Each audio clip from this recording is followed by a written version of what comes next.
and welcome to Creative News. I am your creative partner, Amanda Pierch. On this special episode, you will hear from parents and caregivers of our clients. We are writing letters to our local legislators. Our hope is to have a conversation about Georgia House Bill 1125, supported work environments, and the 14C certificate.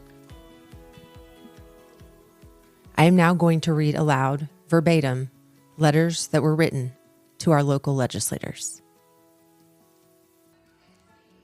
To whom it may concern, regarding our son, Michael McLean, a client at Creative Enterprises and a participant in the workshop.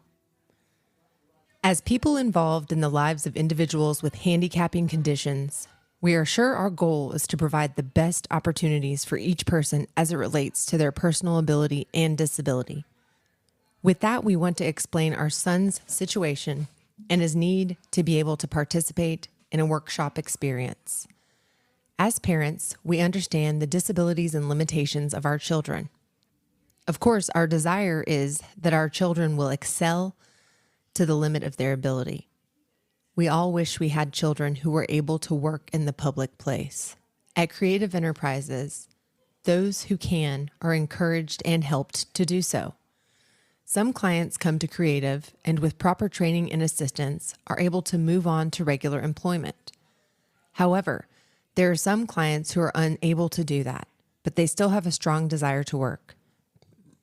In our situation, our son has multiple handicaps from a brain injury during birth and will never be able to work in a public place. He is deaf and nonverbal.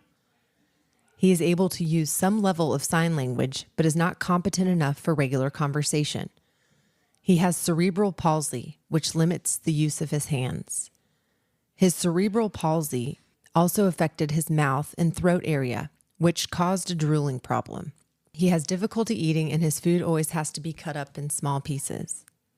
He also has a learning disability. With all of this, there is no way that he could work in a regular public job. They tried through vocational training when he was in high school by placing him in a McDonald's. He tried his best, but it did not work out. Of course, the drooling was a problem. Also, the manager called his mother and told her that the customers were complaining because he was staring at them. She told them that it was only natural as he is deaf and he is trying to read their lips. With all of this, there is no way that he could work in a regular public job. They tried that through vocational training when he was in high school. However, at Creative Enterprises, he is able to work and he enjoys every minute of it. He is 63 years old and has been at Creative Enterprises for 42 years and is excited every day to go to Creative as he was on the first day. He can't wait to get in the van every morning. His favorite thing at Creative to do is work. He is willing to wear a mask when he works so he does not drool on the work. With all these handicaps, his production is much lower than would be required on a regular job, and it would not justify a minimum wage, but he is excited that he is being productive and he is very proud of it. For special needs people who are capable of working in the public workforce, we are totally in agreement that they should be paid at least minimum wage. However, for those that do not have that option, please do not take away the only work option that they now have from them. This is something that they choose to do because they love it. They have pride when they work. They come home with a paycheck and a smile on their face with excitement. They are not concerned about the amount. It is the fact that they worked and are being productive. When our son comes home with a check on Friday afternoon, he insists that we take him to the bank immediately to get it cashed. We would encourage and welcome any of you who can come and observe our son while he is working in the workshop at Creative Enterprises to do so. That could be with or without our presence, but we would love for you to be there and have an opportunity to meet him and answer any questions that you might have from us as parents and our perspective. We certainly hope and pray that this option to work is not taken away from the people working in the shop. Without the sub-minimum wage exception for these programs, they will not be able to provide a work experience for the clients. We appreciate anything you can do to help us maintain the sub-minimum wage exemption for these programs so that they can continue. Thank you for your help. Sincerely, Vernon and Carol McLean. We are writing you on behalf of our daughter, Mackenzie Hallmark, that has been a client of Creative Enterprises for many years. It disturbs us to know that there is a push to get rid of the workshop at Creative. This program is one of the reasons we chose Creative for our daughter. She has in so many ways been a part of this workshop program. It has taught her skill and to strive to do well. It has given her much needed direction, and she loves to be productive. It is so important for this population to feel that they are being productive in the community, even if it is only a workshop. We certainly hope that Creative continues to be an advocate for all the clients who have been involved with the workshop. It would be such a loss for the clients who have really grown and succeeded in this program. There are some clients who are right for outside employment, and then there are those who need staff supervision that depend on the workshop. Our daughter is not a candidate for any type of outside employment without constant staff and support. With her mental disabilities, she would not know to talk to strangers or to leave with them, especially if they had any kind of animal. If they offered to show her a dog or a cat, she would go off with them. Her safety would be in jeopardy. Thank you for the opportunity to write this letter of concern regarding the workshop and its importance to the clients of Creative Enterprises. Sincerely, Nicole Hallmark.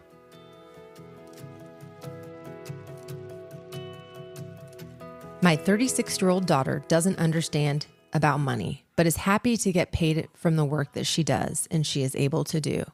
That's how it should be. Getting paid a minimum wage means nothing to her.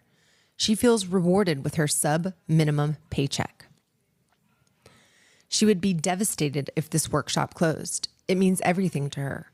On the days that she gets to work in the shop all day, she comes home beaming with happiness and tells me in broken speech what she worked on all day. You can see the pride that she has, and it has nothing to do with money. We've tried working in a couple of schools and a couple of Walmarts and a grocery store. Unfortunately, they were not good experiences, and that is all she remembers. Having a safe place to be appreciated and motivated, that's what I believe she wants and needs to feel good about herself, and we have found that at Creative Enterprises. She would severely regress if the workshop did not exist. Please, I beg of you, do not try to change a successful place by some policy that doesn't work in this special environment. Let it go. Leave it alone. Creative Enterprises has done an amazing job providing all of our adults with choices that benefit them individually. This workshop is unique, and it works for them. Sincerely, Reba Bernhardt, parent and legal guardian. Our son, Jeffrey Pennington, participates in the workshop program at Creative Enterprises on the Lawrenceville campus. Jeffrey enjoys the work and gains a great deal of satisfaction from the program there. Most days, when we pick him up after his day at Creative, he is anxious to tell us about how hard he worked and can usually tell us how many kits he completed. I don't always know what he has done based on his conversations, but I know that he feels a sense of pride in his accomplishments. He is always excited to bring me his check at the end of the week and read it off. Every check to him is a big deal. Whether the check is for $1 or $5, he's thrilled. He is currently saving his money up for either a trip to Disney or to visit his college. He has a life plan that includes all the things that his brother has done. Jeffrey is a very sociable person, and it seems that he has never met a stranger. And in our world today, we know that not everyone will be working in our son's best interest. The fact that Creative Enterprises can offer this opportunity helps us to know that he is in a safe and secure environment. Patty and I are aware of the employment opportunities in the community. We know a worker at one of our local Chick-fil-A restaurants. Our Publix, where we shop, has employees with disabilities. Myself, in retirement, am working at Kroger, and Kroger hires adults with disabilities. These programs are out there, but only for people with higher functioning abilities and, more importantly, awareness. Awareness from the standpoint of Jeffrey would be that he does not pay close attention to his environment. He trusts everyone. That is not the world we live in today. There is a need in the community for this workshop environment. Without it, there would be nowhere for any of the clients to work and be safe. Our children deserve the right to have a safe place and have the same sense of accomplishment as others. Sincerely, Danny and Patty Pennington. Thank you for joining us on this special episode of Creative News. If you were touched by these words, simply share this podcast with a loved one or friend. Anything you can do to help our message gain traction would be appreciated. creativeenterprises.org